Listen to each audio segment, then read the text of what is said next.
Genesis chapter 50. Joseph, overcome with grief, threw himself upon his father, kissed him, and wept uncontrollably. When he finished crying, he directed the specialists in burial preparation to embalm his father.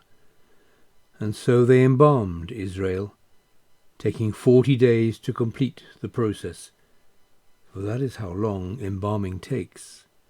And the Egyptians mourned him for 70 days.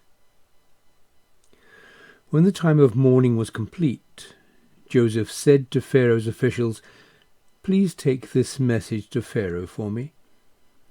When my father was alive, he made me swear an oath, saying, 'I am about to die.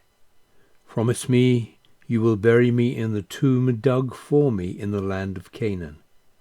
So, please, let me fulfill my oath and go and bury my father. Then I will return.' Pharaoh said, 'Yes, go bury your father, as he made you promise you would do.'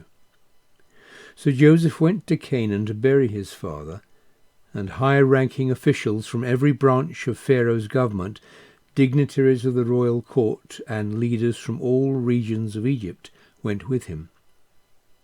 Joseph's family, brothers and their families, and members of his father's household also went with Joseph. Only their children, flocks and herds were left in Goshen. A retinue of chariots and horsemen providing security travelled with him. It was a huge procession. When they reached the threshing floor of Atad, near Jordan River, Joseph held a passionate and public memorial service for his father, lasting 7 days. When the local Canaanites saw the mourning service being held at Atad, they said, "This is a solemn mourning sight for the Egyptians." So they called the place Abel Mizraim, which means Egyptian mourning. So Jacob's sons did as he had instructed them. They carried him to Canaan and buried him in the cave in the field of Machpelah near Mamre, that Jacob had brought from Ephron the Hittite as a burial site. After burying his father, Joseph and his brothers and all the others who had gone with him returned to Egypt. After their father had died, Joseph's brothers began to worry, fearing that Joseph was as selfish as they had been. And they said, "What if Joseph resents us and holds a grudge against us and plans to pay us back for the harm we did to him?" So they sent a message to Joseph. "Before your father died, he gave us these instructions. Go to Joseph and say to him, 'I, your father, ask you to forgive your brothers their sins and the wrongs they committed against you. So please, brother, forgive us, your brothers and the servants of the God of your father, for our sins against you.'" When Joseph heard their message, he wept.